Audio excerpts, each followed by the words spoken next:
الحمد لله رب العالمين حمدا كثيرا طيبا لله سبحانك لا علم لنا إلا ما علمتنا إنك أنت العليم الحكيم اللهم صل على محمد وعلى آل محمد كما صليت على إبراهيم وعلى آل إبراهيم إنك حميد مجيد أعوذ بالله من الشيطان الرجيم يا أيها الذين آمنوا اتقوا الله حق تقاته ولا تموتن إلا وأنتم مسلمون സത്യവിശ്വാസികളെ, സഹോദരങ്ങളെ, വിദ്യാർത്ഥി സുഹൃത്തുക്കളെ, അസ്സലാമു അലൈക്കും വറഹ്മത്തുള്ളാഹി വബറകാതുഹു. വളരെ പ്രധാനപ്പെട്ട ഒരു വിഷയമാണ് ഇന്നത്തെ ക്ലാസ്സിലൂടെ നാം മനസ്സിലാക്കാൻ വേണ്ടി ഉദ്ദേശിക്കുന്നത്. ലോകം മുഴുവൻ രോഗം വർദ്ധിച്ചുകൊണ്ടിരിക്കുന്ന ഒരു കാലഘട്ടം. ഇത്തരം സാഹചര്യത്തിൽ നാം ഒരു രോഗിയായാൽ, അതല്ലെങ്കിൽ നമ്മുടെ കുടുംബത്തിൽ ആരെങ്കിലും, അതല്ലെങ്കിൽ നമ്മുടെ സുഹൃത്തുക്കളിൽ ആരെങ്കിലും, അയൽവാസികളിൽ ആർക്കെങ്കിലും രോഗം വന്നാൽ നാം ശ്രദ്ധിക്കേണ്ട വിഷയങ്ങൾ പലതുമുണ്ട്. അത്തരം വിഷയങ്ങളാണ് ഇന്നത്തെ ചർച്ചയിൽ നാം ഉദ്ദേശിക്കുന്നത്. ആദ്യമായി നമ്മൾ ശ്രദ്ധിക്കേണ്ടത്, മനുഷ്യ ജീവിതത്തിലെ സുവർണ കാലഘട്ടത്തിലാണ് നാം ഇപ്പോൾ ഉള്ളത്. അഥവാ ഖുവത്ത്, യുവത്വം, ആരോഗ്യ കാലഘട്ടം. 3 ഘട്ടങ്ങളിലൂടെയാണ് ഒരു മനുഷ്യൻ കടന്നുപോകുക. ചെറുപ്പം, യുവത്വം, വാർദ്ധക്യം. ഈ 3 കാലഘട്ടങ്ങളുണ്ട്. ഇതിൽ സുവർണ കാലഘട്ടം എന്നുള്ളത് നമ്മുടെ ജീവിതത്തിലെ യുവത്വ കാലഘട്ടമാണ്. കാരണം അതിലെ ഖുവത്തിന്റെ കാലം എന്നാണ് ഖുർആൻ പഠിപ്പിച്ചത്. ബാക്കി 2 കാലവും ദുഅഫാണ്, ദുർബലതയാണ്. കിടന്ന് കിടപ്പിൽ കിടന്ന് കാഷ്ടിക്കുക, മൂത്രിക്കുക, എഴുന്നേൽക്കാൻ കഴിയില്ല, ഓടാൻ കഴിയില്ല, ചാടാൻ കഴിയില്ല. അങ്ങനത്തെ ഒരു കാലഘട്ടമാണ് ചെറുപ്പമാണെങ്കിലും വാർദ്ധക്യമാണെങ്കിലും.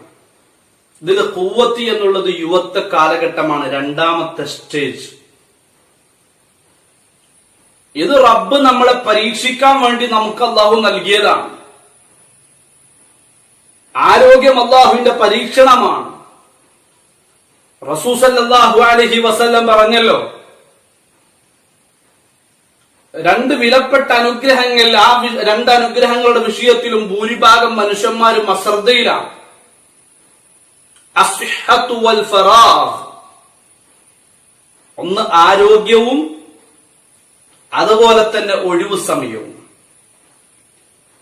ആരാണ് റബ്ബിനു വേണ്ടി അമല് ചെയ്യുന്നത്, നന്മകൾ ചെയ്യുന്നത്, സ്വർഗത്തിനു വേണ്ടി പണിയെടുക്കുന്നത് എന്ന് പരീക്ഷിക്കുവാൻ വേണ്ടിയിട്ടാണ് ഈ 2 അനുഗ്രഹങ്ങളും അല്ലാഹു നൽകിയത്. പക്ഷെ ഭൂരിഭാഗം മനുഷ്യന്മാരും ആ വിഷയത്തിൽ അശ്രദ്ധയിലാണ്. നമ്മുടെ അവസ്ഥ എന്താണെന്ന് നമുക്കറിയുള്ളൂ. അപ്പൊ ഇന്നു മുതൽ ഇനി നമ്മുടെ ജീവിതത്തിൽ അങ്ങോട്ട് നമ്മുടെ ആരോഗ്യം, നമ്മുടെ ഒഴിവ് സമയം അള്ളാഹുവിന്റെ മാർഗത്തിൽ ചെലവഴിക്കുവാൻ നമുക്ക് സാധിക്കണം. ഇത് റബ്ബിന്റെ കോടതിയിൽ ഞാൻ ഉത്തരം പറയേണ്ട വിഷയമാണ് എന്ന തിരിച്ചറിവ് നമുക്കുണ്ടാകണം. അതുപോലെ തന്നെയാണ് റബ്ബിന്റെ അടുത്തൊരു പരീക്ഷണമാണ് ഈ ആരോഗ്യം. അള്ളാഹു തിരിച്ചെടുക്കും, നമുക്ക് രോഗം നൽകും. അല്ലെ, ആരോഗ്യം എടുക്കുമ്പോഴാണല്ലോ നമ്മൾ രോഗിയാകുക. ആരോഗ്യം നഷ്ടപ്പെട്ടാ പിന്നെ രോഗിയായി. അത് റബ്ബിന്റെ പരീക്ഷണമാണ്. പരിശുദ്ധ ഖുർആൻ സൂറത്ത് ബഖറയിലെ 155-ാമത്തെ ആയത്തിലൂടെ നമ്മളെ പഠിപ്പിച്ചത്, وَلَنَبْلُوَنَّكُمْ بِشَيْءٍ مِّنَ الْخَوْفِ وَالْجُوعِ وَنَقْصٍ مِّنَ الْأَمْوَالِ وَالْأَنفُسِ وَالثَّمَرَاتِ.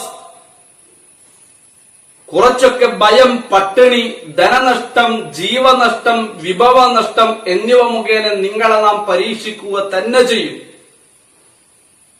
ഇത്തരം സന്ദർഭങ്ങളിലെല്ലാം ക്ഷമിക്കുന്നവരാരോ അവർക്ക് നബിയെ സന്തോഷ വാർത്ത അറിയിച്ചുകൊള്ളുക.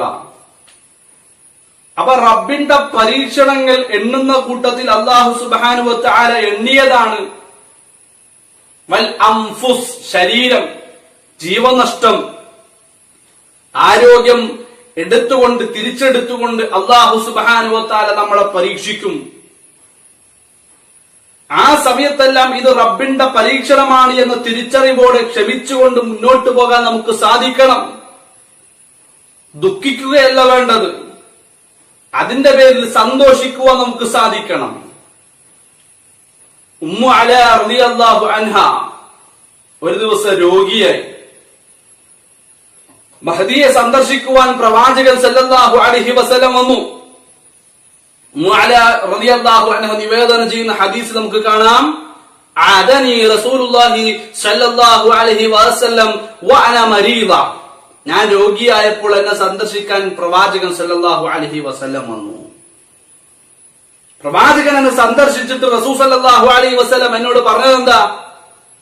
അബ്ശിരി യാ ഉമ്മൽ അലാ, നീ സന്തോഷിക്കണം.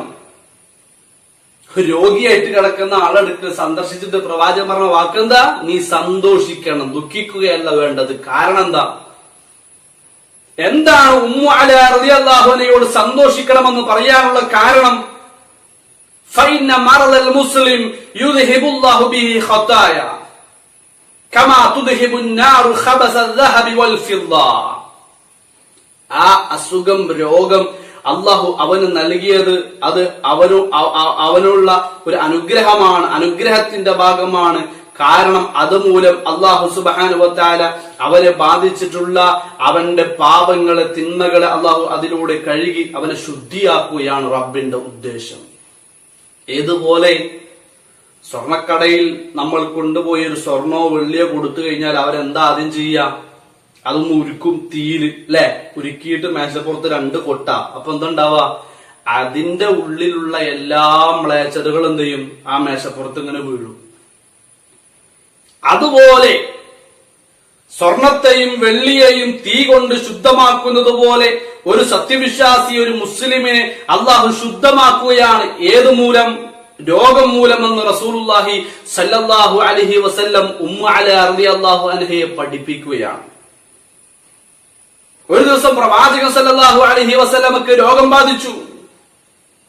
പ്രവാചകനെ സന്ദർശിക്കാൻ അബ്ദുല്ലാ റളിയല്ലാഹു അൻഹു വന്നു. അബ്ദുല്ലാ റളിയല്ലാഹു അൻഹു വന്നു നോക്കുമ്പോൾ പ്രവാചകൻ സല്ലല്ലാഹു അലൈഹി വസല്ലമക്ക് ശക്തമായ കഠിനമായ പനിയാണ് റസൂൽ സല്ലല്ലാഹു അലൈഹി വസല്ലമക്ക്. അപ്പോ അബ്ദുല്ലാ റളിയല്ലാഹു അൻഹു ചോദിച്ചു, നല്ല ശക്തമായ പനിയുണ്ടല്ലോ നബിയെ, താങ്കൾക്ക് 2 പ്രതിഫലം ഇതുമൂലം ലഭിക്കുമല്ലോ എന്ന് അബ്ദുല്ലാ റളിയല്ലാഹു അൻഹു പറഞ്ഞപ്പോ പ്രവാചകൻ സല്ലല്ലാഹു അലൈഹി വസല്ലം അജൽ, അതെ ശരിയാണ്. എന്നിട്ട് പ്രവാചകൻ സല്ലല്ലാഹു അലൈഹി വസല്ലം അദ്ദേഹത്തിന് കൊടുത്ത ഒരു ഉപദേശമുണ്ട്. എന്താ ഉപദേശം? എന്താണ് പ്രവാചകൻ സല്ലല്ലാഹു അലൈഹി വസല്ലം അബ്ദുല്ലാ റളിയല്ലാഹു അൻഹു കൊടുത്ത ഉപദേശം?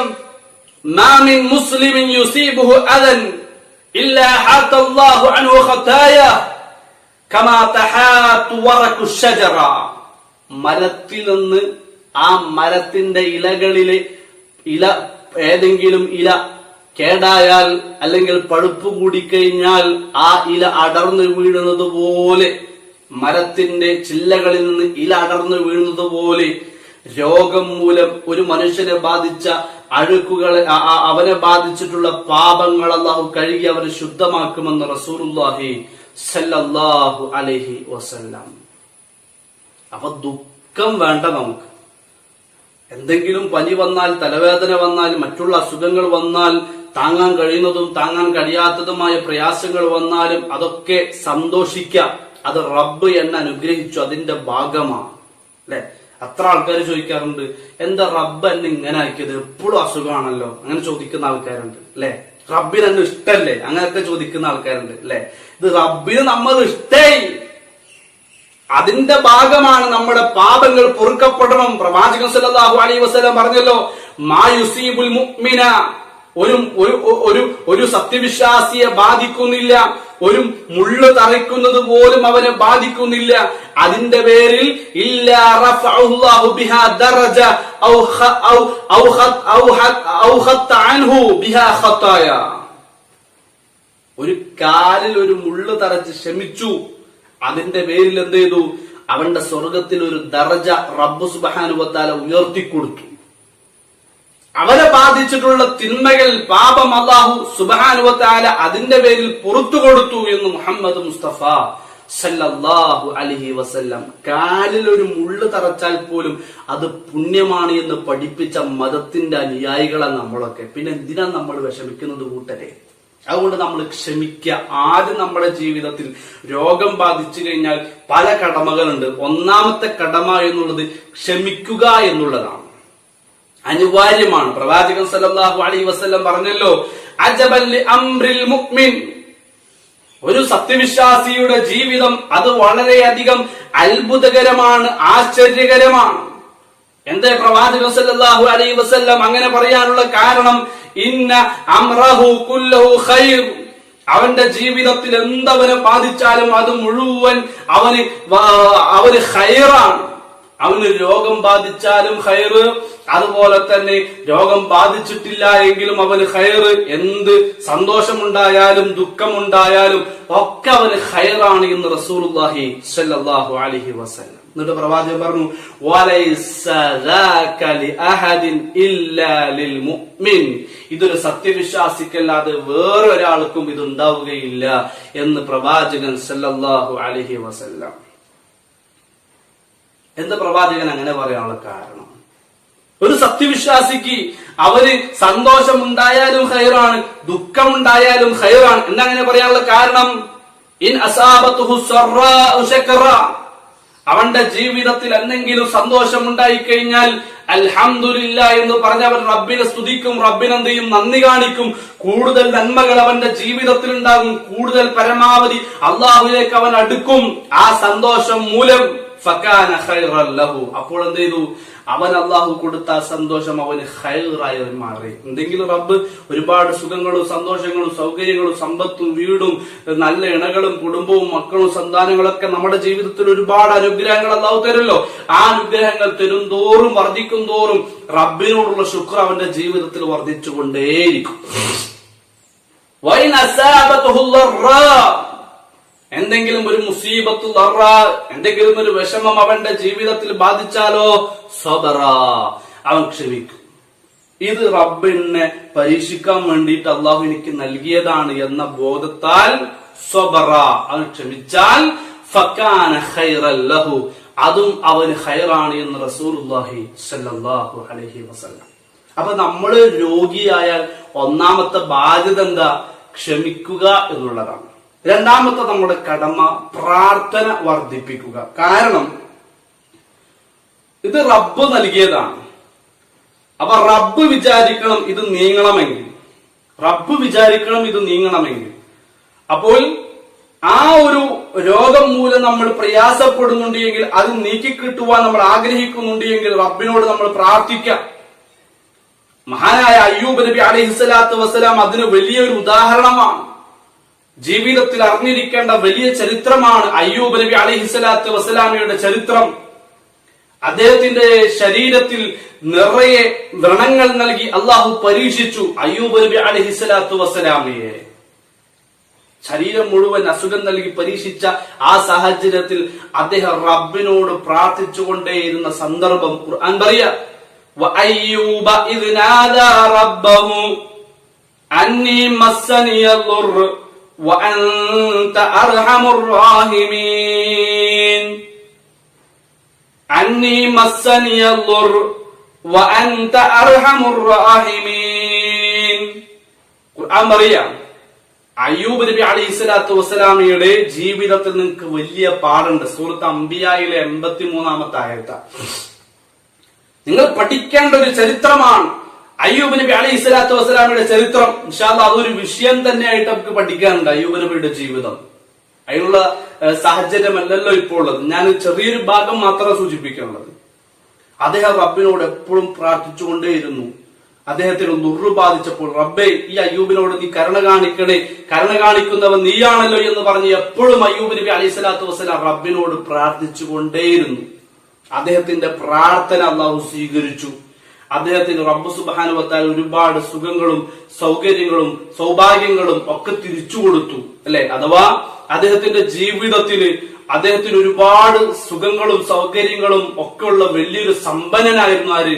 അയ്യൂബ് നബി അലൈഹിസ്സലാത്തു വസ്സലാം. അയ്യൂബ് നബി അലൈഹിസ്സലാത്തു വസ്സലാമയുടെ ജീവിതത്തിൽ ഞാൻ ചെറിയ രൂപത്തിൽ പറഞ്ഞുതരാം. വലിയൊരു മുതലാളിയായിരുന്നു അയ്യൂബ് നബി അലൈഹി സ്വലാത്തു വസ്സലാം.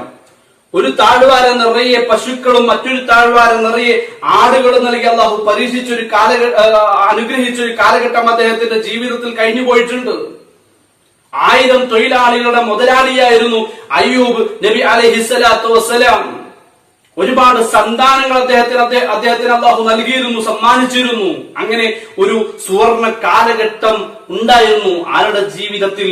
മഹാനായ അയ്യൂബ് നബി അലൈഹി സ്വലാത്തു വസ്സലാമയുടെ ജീവിതം. ഇതെല്ലാം റബ്ബ് സുബ്ഹാനഹു വ തആല അങ്ങോട്ട് തിരിച്ചെടുത്തു.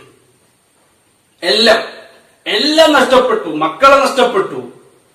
ബാപ്പ ജീവിച്ചിരിക്കുമ്പോ മക്കൾക്ക് വേണ്ടി ഖബർ കുഴിച്ച ഒരു നബിയാണ് അയ്യൂബ് നബി അലൈഹി സ്വലാത്തു വസ്സലാം. തൊഴിലാളികൾക്ക് രോഗം ബാധിച്ചു. കുറെ ആളുകൾ രോഗം ബാധിച്ചു മരണപ്പെട്ടു. കുറെ ആളുകൾ രോഗം പേടിച്ചുകൊണ്ട് ഓടിപ്പോയി.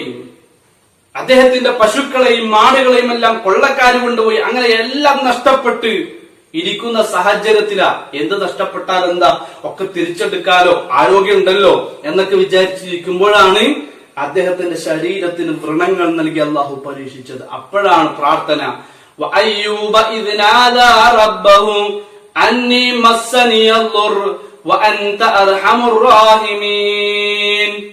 ഇങ്ങനെ പ്രാർത്ഥിച്ച് ജീവിതം ഇങ്ങനെ കഴിച്ചുകൂട്ടി. ഒരു ദിവസം ഭാര്യ വന്നിട്ട് ചോദിച്ചു, എന്തെങ്കിലും ആവശ്യമുണ്ടോ? എനിക്ക് കുളിക്കണം. അപ്പൊ ഭാര്യയും അളിയനും കൂടെ എന്ത് ചെയ്തു? രണ്ടുപേരും തോളിലിട്ട് അയ്യൂബ് നബി അലൈഹി സ്വലാത്തു വസ്സലാമിനെ കുളിപ്പുരയിൽ കൊണ്ടുപോയിരുത്തി. അവിടെ ഇരുന്ന് ശരീരം വസ്ത്രങ്ങൾ ഊരി പച്ച ശരീരത്തിൽ നിന്ന് രക്തവും ജലവും ഒലിച്ചിറങ്ങുന്ന ആ ഒരു വലിയ പ്രയാസം അനുഭവിക്കുന്ന ആ സാഹചര്യം. കുളിപ്പുരയിൽ പോയി ഇരുന്നിട്ട് പോലും അയ്യൂബ് നബി അലൈഹി സ്വലാത്തു വസ്സലാം പ്രാർത്ഥിച്ചല്ലോ. എന്താ പ്രാർത്ഥന?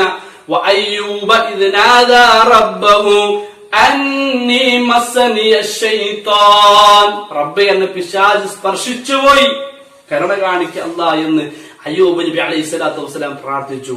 അയ്യൂബ് നബിയോട് അള്ളാഹു പറഞ്ഞു, നിന്റെ 2 കാലുകൾ നീ ഒന്ന് ചലിപ്പിക്കും. കുളിപ്പുരയിൽ 2 കാലും ചലിപ്പിച്ചു. ആ കാല് ചലിപ്പിച്ച ഭാഗത്തുനിന്ന് ഉറവുജലം ഇങ്ങനെ പൊട്ടി വരിക. ആ വെള്ളം കൊണ്ട് നീ കുളിക്ക്. രണ്ടും ചെയ്തു അയ്യൂബ് നബി അലൈഹി സ്വലാത്തു വസ്സലാം. വളരെ അത്ഭുതം, റബ്ബ് നൽകിയ അനുഗ്രഹം അല്ലെ. ഓരോ വ്രണങ്ങൾ അത്ഭുതപ്പെട്ട് പഴയ രൂപത്തിൽ കുളിപ്പുരയിൽ നിന്ന് എല്ലാ അസുഖം മാറിയിട്ട് പുറത്തേക്ക് വരികയാണ്. ആര്? അയ്യൂബ് നബി അലൈഹി സ്വലാത്തു വസ്സലാം. പുറത്താരുണ്ട്? ഭാര്യ ആളിനും ഇങ്ങനെ പുറത്തുണ്ട് അല്ലെ. അങ്ങനെ ഒരു കാര്യങ്ങളൊക്കെ സംസാരിച്ചു കൊണ്ടിരിക്കുമ്പോ ബാക്കി ഭാഗം പ്രവാചകൻ സല്ലല്ലാഹു അലൈഹി വസല്ലം പഠിപ്പിച്ചു.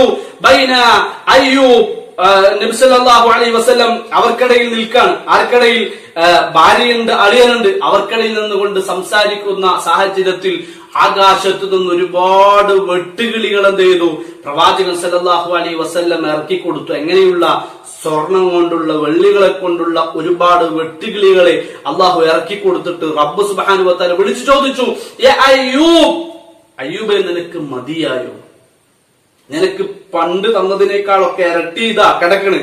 വെട്ടുകിളികൾ, സ്വർണം കൊണ്ടുള്ള, വെള്ളികളെ കൊണ്ടുള്ള വെട്ടുകിളികളെ വലിയ പേമാരി പെയ്യും പോലെ അള്ളാഹു സുബ്ഹാനഹു വ തആല ഇറക്കി കൊടുത്തു. അയ്യൂബ് നബി അലൈഹി സ്വലാത്തു വസ്സലാമയുടെ അള്ളാഹ് ചോദിക്കുക, ഇത് മതിയോ നിനക്ക്? അയ്യൂബ് നബിയുടെ മറുപടി എന്നറിയും, റബ്ബേ, ഇതൊന്നുമല്ല എനിക്ക് വേണ്ടത്. കുറെ സ്വർണവും വെള്ളിയും സമ്പത്തും ഇതൊന്നല്ല എനിക്ക് വേണ്ടത്. എനിക്ക് വേണ്ടത് നിന്റെ തൃപ്തിയാണെന്ന് പറഞ്ഞ അയ്യൂബ് നബി അലൈഹി സ്വലാത്തു വസ്സലാം. രോഗം വന്നു കഴിഞ്ഞാൽ റബ്ബിനോട് നമ്മൾ പ്രാർത്ഥിക്കുക അല്ലെ. അതോടൊപ്പം പ്രാർത്ഥന വേണം. അതോടൊപ്പം നമ്മൾ എന്ത് ചെയ്യണം? ചികിത്സിക്കണം. ഡോക്ടർമാരുടെ അടുക്കൽ നമ്മൾ പോകണം. കാരണം ഡോക്ടർമാർ എന്നുള്ളത് ഡോക്ടർമാർ എന്ന് പറഞ്ഞാൽ അവര് ലക്ഷങ്ങൾ, ആയിരങ്ങളും പതിനായിരങ്ങളും ലക്ഷങ്ങളൊക്കെ മുടക്കി പഠിച്ചു. എന്തു പഠിച്ചു? നമ്മുടെ ശരീരത്തിന്റെ പുറമെയുള്ള ഭാഗങ്ങൾ, നമ്മുടെ ശരീരത്തിന്റെ ഉള്ളിലുള്ള ഭാഗങ്ങൾ. അപ്പൊ അവർക്കറിയാം എന്തെങ്കിലും ഒരു കേട് ശരീരത്തിന് വന്നാൽ ഇത് വരാനുള്ള കാരണം എന്താ, ഇത് മാറാനുള്ള കാരണം എന്താണ്, എന്ത് മരുന്ന് കഴിച്ചാലാണ്, അതൊക്കെ അവർക്ക് കൃത്യമായി പഠിക്കാം. അതൊരു ഇൽമാണ്, അവർ നേടിയിട്ടുണ്ട് ആ ഇൽമ്. അതടിസ്ഥാനത്തിൽ നമ്മൾ പോകണം ഡോക്ടർമാരുടെ അടുക്കലേക്ക്. മരുന്ന് നിശ്ചയിക്കാൻ അവർക്കേ കഴിയുള്ളൂ. ഏത് മരുന്ന് കഴിച്ചാൽ ഇന്ന അസുഖം മാറും, അത് പഠിച്ചവർക്ക് അറിയുള്ളൂ. പ്രവാചകൻ സല്ലല്ലാഹു അലൈഹി വസല്ലം പറഞ്ഞല്ലോ, മാ അൻസലല്ലാഹു ദാഅൻ ഇല്ലാ അൻസല ലഹു ശിഫാഅ.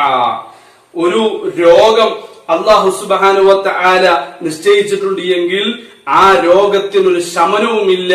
എന്ത്? അതിനു വേണ്ടിയിട്ടുള്ള മരുന്ന് അള്ളാഹു ഇറക്കിയിട്ടല്ലാതെ. അഥവാ ഒരു രോഗം അതിന് ശമനം വേണമെങ്കിൽ അതിന് അള്ളാഹു സുബ്ഹാനഹു വ തആല ഒരു മരുന്ന് നിശ്ചയിച്ചിട്ടുണ്ട് എന്ന് പ്രവാചകൻ സല്ലല്ലാഹു അലൈഹി വസല്ലം നമ്മളെ പഠിപ്പിക്കുകയാണ്. അതിനു വേണ്ടിയിട്ട് ഒരു രോഗം മാറാനുള്ള രോഗശമനത്തിന് വേണ്ടിയിട്ടുള്ള മരുന്ന് അള്ളാഹു ഇറക്കിയിട്ടുണ്ട്. രോഗമുണ്ടോ അതിനുള്ള മരുന്നുമുണ്ട് എന്ന് റസൂലുള്ളാഹി സ്വല്ലല്ലാഹു അലൈഹി വസല്ലം. അപ്പൊ ഡോക്ടറെ അടുക്കൽ പോയിട്ട് ഡോക്ടറെ എനിക്ക് അസുഖമാണ് അല്ലെ, എന്റെ അസുഖം ഒന്ന് പരിശോധിക്കണം നോക്കണം. അപ്പൊ ഡോക്ടർ എന്ത് ചെയ്യും, നമ്മുടെ അസുഖം നമ്മുടെ ശരീരം ഇങ്ങനെ പരിശോധിച്ചു കഴിഞ്ഞ് അപ്പുറത്തും ഇപ്പുറത്തൊക്കെ ഇങ്ങനെ പരിശോധിച്ച് നോക്കിക്കഴിഞ്ഞാൽ അവർക്കറിയാം ഇതെന്താ ഇന്ന അസുഖമാണെന്ന് അവർക്കറിയാം. അപ്പൊ ഈ അസുഖം മാറണമെങ്കിൽ ഏത് മരുന്ന് കഴിക്കണം, അപ്പൊ അവർ മരുന്ന് നിശ്ചയിക്കുന്നു. നമ്മൾ മെഡിക്കൽ ഷോപ്പിൽ പോകുന്നു, മരുന്ന് കഴിക്കുന്നു. ഇത് നമ്മുടെ ജീവിതത്തിൽ അനുവദനീയമായ ഒരു വിഷയമാണ്. ഇവിടെ ഞാനൊരു കാര്യം, രണ്ടാമത് നമ്മൾ പറഞ്ഞ കടമയും മൂന്നാമത്തെ കടമയും കൂടെ ഒരു വിഷയം കൂടെ നിങ്ങൾക്ക് പറഞ്ഞുതരാം. അഥവാ പ്രാർത്ഥന അള്ളാഹുവിനോട് മാത്രം, റബ്ബിനോട് മാത്രം, ഇയ്യാക നഅ്ബുദു വ ഇയ്യാക നസ്തഈൻ, നിന്നോട് മാത്രം റബ്ബേ സഹായം ചോദിക്കുന്നു എന്ന് പറയുമ്പോ നമ്മളിപ്പോ ഡോക്ടറെ അടുക്കൽ പോയിട്ട് ചോദിക്കില്ലേ? ഇപ്പൊ നമ്മൾ ചില ആൾക്ക് നമ്മുടെ നാട്ടിൽ തന്നെ കുടുംബക്കാരുടെ അവസ്ഥയിൽ നിന്ന് അള്ളാഹനെ മാത്രമേ പ്രാർത്ഥിക്കാൻ പാടൂ, റബ്ബിനോട് മാത്രമേ പ്രാർത്ഥന നടത്താൻ പാടൂ എന്ന് പറയുമ്പോ അപ്പൊ നിങ്ങൾ ഡോക്ടർമാരുടെ അടുക്കൽ പോകണ്ടല്ലോ, എഞ്ചിനീയർമാരുടെ അടുക്കൽ പോകണ്ടല്ലോ, ഇതിന് അവരുടെ സഹായം ചോദിക്കുന്നു, അള്ളാഹിനോട് മാത്രം സഹായം ചോദിച്ചാൽ പോലെ. അപ്പൊ ഇതെന്താന്നറിയോ, അറിവില്ലാത്തതിന്റെ പേരില ഈ സഹായത്തോട്ട് രണ്ടും തമ്മിൽ വ്യത്യാസമുണ്ട്. എന്താ വ്യത്യാസം? ഒന്നില് ഒരു സഹായത്തേട്ടത്തിൽ ദുആ വരുന്നുണ്ട്, അതുപോലെ തന്നെ മറ്റേ സഹായത്തേട്ടത്തിൽ ദുആ വരുന്നില്ല. ഏതില്? അള്ളാഹിനോട് ചോദിച്ച ചോദ്യം അത് ആ തേട്ടത്തിൽ ദുആ വരുന്നു, എന്നാൽ ഡോക്ടറോട് ചോദിച്ചതിൽ ദുആ വരുന്നില്ല. രണ്ടിനും കാരണം എന്താ? എപ്പോഴാ ഒരു തേട്ടം ദുആയാകുന്നത്?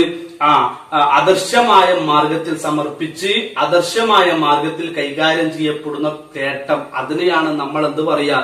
ദുആ എന്ന് പറയുന്നത്. അഥവാ മൂസാ നബി അലൈഹി സ്വലാത്തു വസ്സലാം ഇങ്ങനെ നാട്ടിലൂടെ നടന്നു പോവുകയാണ്. അപ്പൊ മൂസാ നബിയുടെ ഗോത്രത്തിൽപ്പെട്ട ഒരാളും മൂസാ നബിയുടെ ശത്രു ഗോത്രത്തിൽപ്പെട്ട ഒരാളും തമ്മിൽ എന്ത് ചെയ്യുന്നുണ്ട്?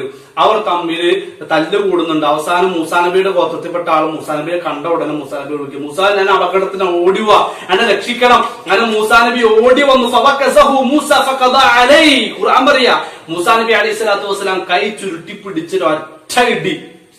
അതോടുകൂടി ആ ശത്രുവിന്റെ കഥ കഴിഞ്ഞു എന്ന് പരിശുദ്ധ ഖുർആൻ പഠിപ്പിച്ചു. അപ്പൊ ഇത് മൂസാ നബിയെ വിളിച്ചു സഹായം ചോദിച്ചു, മൂസാ ഓടിവാനെ സഹായിക്ക്. ഇതിൽ ദുആ ഇല്ല കൂട്ടരെ, ഇതിൽ ദുആ ഇല്ല. മനസ്സിലായോ? ഇത് ദുആ അല്ല. തആവനു അലൽ ബിർരി വത്തഖ്വ, നല്ല നല്ല പുണ്യത്തിന്റെ നന്മയുടെ വിഷയത്തിൽ പരസ്പരം സഹകരിച്ചു സഹായം ചോദിച്ചൊക്കെ നമ്മൾ ജീവിക്കണം. ഉമ്മാനോട് ചോദിക്കാം, വാപ്പാനോട് ചോദിക്കാം, അയൽവാസിയോട് ചോദിക്കാം, കുടുംബക്കാരോട് ചോദിക്കാം, സഹപാഠിയോട് ചോദിക്കാം, ഡോക്ടറോട് ചോദിക്കാം, എഞ്ചിനീയറോട് ചോദിക്കാം. എന്നാലോ ബദറിന്റെ മണ്ണിൽ പ്രവാചകൻ സല്ലല്ലാഹു അലൈഹി വസല്ലം അല്ലാഹനെ വിളിക്കുന്നുണ്ട്, അല്ലാഹ് നീ ഞങ്ങളെ സഹായിക്കണം, അല്ലാഹ് ഈ ചെറുസംഘത്തെ എങ്ങാനും നീ നശിപ്പിച്ചാൽ, ഇല്ലാതാക്കിയാൽ ഈ ലോകത്ത് നിന്നെ ആരാധിക്കുന്ന ഒരു മുസ്ലിം പോലും ഉണ്ടാവുകയില്ല അല്ലാഹ്. രണ്ടു ഇസ്തിഗാസയാണ്. മൂസാ നബിയെ വിളിച്ചത് ഇസ്തിഗാസയാണ്. അതുപോലെ തന്നെ മുഹമ്മദ് നബി ബദറിൽ വെച്ച് സല്ലല്ലാഹു അലൈഹി വസല്ലം അല്ലാഹനെ വിളിച്ചത് ഇസ്തിഗാസയാണ്. പക്ഷേ ആ ഇസ്തിഗാസയിൽ സഹായം ചോദിക്കലിൽ എന്തുണ്ട്? ദുആ വരുന്നുണ്ട്. എന്തേ? ആദർശമായ മാർഗത്തിൽ സമർപ്പിച്ചു. നീയോ അള്ളാഹ് സഹായിച്ചു. എങ്ങനെ? 1000 ചില്ലാനം മലക്കുകൾ ഇറക്കിയിട്ട് അള്ളാഹു മുസ്ലിം ഉമ്മത്തിന് എന്ത് ചെയ്തു? ബദറിന്റെ മണ്ണിൽ സഹായിച്ചു. ആദർശമായ മാർഗത്തിൽ കൈകാര്യം ചെയ്യപ്പെട്ടു. ഇങ്ങനെയുള്ള തേട്ടത്തെയാണ് എന്ത് പറയാ? ദുആ എന്ന് പറയാ. ഈ ദുആയാകുന്ന തേട്ടം നമ്മൾ എന്ത് ചെയ്യാൻ പാടില്ല? അള്ളാഹു അല്ലാത്തവരോട് നടത്തിയാൽ അതിനെയാണ് ഇസ്ലാം ശിർക്ക്, അള്ളാഹ്ക്ക് ഇഷ്ടമില്ലാത്ത ഏറ്റവും വലിയ തിന്മ, പാപം എന്ന് പരിശുദ്ധ ഖുർആനിലൂടെ ഇസ്ലാം ലോകത്തിന്റെ മുമ്പിൽ പഠിപ്പിക്കുന്നത്. നമുക്കൊരു രോഗം ബാധിച്ചു, നമ്മളൊരു ജാറത്തിൽ കിടക്കണം, ജാറത്തിൽ കിടക്കുന്ന ഒരാളെടുക്കൽ പോയിട്ട് പാപ്പാ അല്ലെങ്കിൽ നബിയെ എന്റെ അസുഖങ്ങൾ നീ മാറ്റിത്തരണേ എന്ന് പറയുമ്പോ, എന്നെ രോഗം ബാധിച്ചിട്ടുണ്ട് ശിഫ നൽകണേ എന്ന് പറയുമ്പോ അത് ശിർക്കാണ്. അല്ലെ, നമ്മുടെ വീട്ടിൽ നിന്നിട്ട് നമ്മൾ വിളിക്കുക, ഏതെങ്കിലും നബിയെ വിളിച്ചിട്ട് മുഹമ്മദ് നബിയെ, അതല്ലെങ്കിൽ ഏതെങ്കിലും വലിയനെ വിളിച്ചിട്ട്, തങ്ങളെ വിളിച്ചിട്ട്, ബാവയെ വിളിച്ചിട്ട് നമ്മൾ വിളിക്കുമ്പോ ആദർശമായ മാർഗത്തിൽ സമർപ്പിക്കുന്നു. കാരണം എന്താ? നമ്മളെ വിളി അവർ കേൾക്കുന്നുണ്ടോ? ഇല്ല. നമ്മളെ വിളി അവർ അറിയുന്നുണ്ടോ? ഇല്ല. നമ്മളെ വിളി ഇനി അവർ കേട്ടാൽ തന്നെ അങ്ങനെ വിചാരിക്കാം, കേട്ടാൽ തന്നെ നമ്മുടെ പ്രയാസത്തെ നീക്കിത്തരാൻ അവർക്ക് കഴിയോ? അതിനും അവർക്ക് കഴിയില്ല. പരിശുദ്ധ ഖുർആൻ ചോദിച്ചൊരു ചോദ്യമുണ്ട്, وَمَنْ أَضَلُّ مِمَّنْ يَدْعُو مِنْ دُونِ اللَّهِ مَنْ لَا يَسْتَجِيبُ لَهُ إِلَى يَوْمِ الْقِيَامَةِ വഹും അൻ ദുആഇഹിം ഗാഫിലൂൻ. ല്ലേ, എത്ര അർത്ഥസമ്പൂർണമായ ചോദ്യമാണ്. വഴിപിഴച്ചവൻ ആരുണ്ട്? ഇവനേക്കാൾ വഴിപിഴച്ചവൻ ആരുണ്ട്? ആരേക്കാൾ? റബ്ബ് ചോദിക്കുക, ഇവനേക്കാൾ വഴിപിഴച്ചവൻ ആരുണ്ട്? ആരേക്കാൾ റബ്ബ് ചോദിച്ചത്? അന്ത്യനാള് വരെ വിളിച്ചാൽ ഉത്തരം കേൾക്കാത്തവനെ, അന്ത്യനാള് വരെ വിളിച്ചാൽ ഉത്തരം കേൾക്കാത്ത അള്ളാഹുവിന് പുറമെയുള്ള ആളുകളെ വിളിച്ചു തേടിയവനേക്കാൾ വഴിപിഴച്ചവൻ ആരുണ്ട്? നമ്മൾ ഈ ജാർത്തി കിടക്കണം, മക്കബറെ കിടക്കണം, മരണപ്പെട്ടു പോയ അല്ലെങ്കിൽ അങ്ങ് ദൂരെ കിടക്കുന്ന ഏതെങ്കിലും വലിയനോ ഏതെങ്കിലും തങ്ങളെയോ ബാവയോ ബീവിയോ പ്രവാചകനെ വിളിച്ചിട്ട് കാര്യമില്ല കൂട്ടെ. നമ്മളെ വിളി അവർ കേൾക്കൂല. അവർ ആ വിഷയത്തിൽ അശ്രദ്ധയാണ്. ഇനി കേട്ടാൽ തന്നെ എന്ത് ചെയ്യില്ല? നമുക്ക് ഉത്തരം തരികയില്ല. നമ്മുടെ ജീവിതത്തെ ബാധിച്ചിട്ടുള്ള രോഗങ്ങളെ, പ്രയാസങ്ങളെ നീക്കാനുള്ള കഴിവ് അവർക്കില്ല. അതുകൊണ്ട് അദർശ്യമായ മാർഗത്തിൽ അത് സമർപ്പിക്കുന്നത് കൊണ്ട് അതൊരു ദുആയാണ്. ദുആ അവരോട് ചെയ്തപ്പോൾ അതെന്തായി മാറി? ശിർക്കായി. അള്ളാഹിനോട് ചോദിക്കാൻ അനുവദനീയമാണ്, അതാണ് വേണ്ടത്. അള്ളാഹു അല്ലാത്തവരോട് ചോദിച്ചാൽ അത് പാടില്ല, ഹറാമാണ്, ശിർക്കാണ്. ഇത് വേർതിരിച്ച് നമ്മൾ ഓരോരുത്തരും മനസ്സിലാക്കണം. അതുകൊണ്ട് ഡോക്ടർ അടുക്കലേക്ക് പോകാം, അതിൽ ദുആ വരുന്നില്ല, അത് ഇസ്ലാം അനുവദിച്ചിട്ടുള്ളതാണ്. മരുന്നുണ്ട് ഏത് രോഗത്തിനും, ഒരു രോഗവും ഇല്ല മരുന്നില്ലാത്തത്. അതറിയുന്നവർ ഡോക്ടർമാരാണ്, അവരുടെ അടുക്കൽ പോകണം. വ്യാജന്മാരായ സിദ്ധന്മാരുടെ അടുക്കലേക്കോ മന്ത്രവാദികളുടെ അടുക്കലേക്കോ ഇപ്പറഞ്ഞ കാര്യങ്ങളുമായിട്ടൊന്നും നമ്മൾ പോകാൻ പാടില്ല. അതിന്റെ ഗൗരവം പല മുസ്ലിങ്ങൾക്ക് അറിയില്ല. പ്രവാചകൻ സല്ലല്ലാഹു അലൈഹി വസല്ലം പഠിപ്പിച്ചതെന്നറിയോ? മൻ അതാ അറാഫ, ഒരു ജോത്സ്യന്റെ അടുക്കല് അല്ലെങ്കിൽ ഒരു കണികന്റെ അടുക്കല് ഒരാള് പോയി കഴിഞ്ഞാൽ എന്താ ഇതിന്റെ അപകടം എന്നറിയോ? അവിടെ പോണെന്തിനാ? എന്നെ ബാധിച്ചിട്ടുള്ള അസുഖം പറയാൻ, അസുഖം മാറ്റാനുള്ള കഴിവ് ആ ജോത്സ്യനുണ്ട്, മന്ത്രവാദിക്കുണ്ട്. അങ്ങനെ ആരെങ്കിലും പോയി കഴിഞ്ഞാൽ ലം തുഖ്ബൽ ലഹു സലാത്തൻ 40 ലൈല, അവന്റെ 40 രാത്രികളില് 40 ദിവസത്തില് നമസ്കാരം അല്ലാഹു സ്വീകരിക്കുകയില്ല എന്ന് നബി സല്ലല്ലാഹു അലൈഹി വസല്ലം പഠിപ്പിച്ചു തന്നിട്ടുള്ളത്. നമ്മളൊന്ന് ആലോചിക്കേ, 40 ദിവസത്തെ നമസ്കാരം അല്ലാഹു സ്വീകരിക്കുകയില്ല എന്ന് പറയുമ്പോൾ അതിന്റെ ഗൗരവം നമ്മൾ ഓരോരുത്തരും, പ്രിയപ്പെട്ട മുസ്ലിം ഉമ്മത്ത് സഹോദരങ്ങളെ, നമ്മൾ മനസ്സിലാക്കേണ്ടതുണ്ട്. ഇതൊക്കെ പറയുമ്പോ ചില ആൾക്കാർ പറയും ഇവർക്ക് റുഖിയ ശറഅ ഇല്ല, അല്ലെ, മതപരമായ ചികിത്സകളൊന്നുമില്ല, റുഖിയ ശറഅ ഇവര് ഇല്ലാതാക്കിയവരാണ് ഇവർ, ഇതൊക്കെ പറയും. മനസ്സിലായോ? റുഖിയ ശറഅ ഉണ്ട്, അത് നമ്മൾ മനസ്സിലാക്കണം. റുഖിയ ശറഅ അത് മതപരമായ ഒരുപാട് ചികിത്സകളുണ്ട്, മരുന്ന് കഴിക്കൽ മാത്രമല്ല. അതിന്റെ പിന്നിൽ നടക്കുന്ന റുഖിയ ശറഅയുടെ പേരും പറഞ്ഞ് നടക്കുന്ന വ്യാജമായ ചികിത്സകളെയാണ് നാം എന്ത് ചെയ്തിട്ടുള്ളത്? എതിർത്തിട്ടുള്ളത്. റുഖിയ ശറഅ എന്ന് പറഞ്ഞാൽ എന്താ?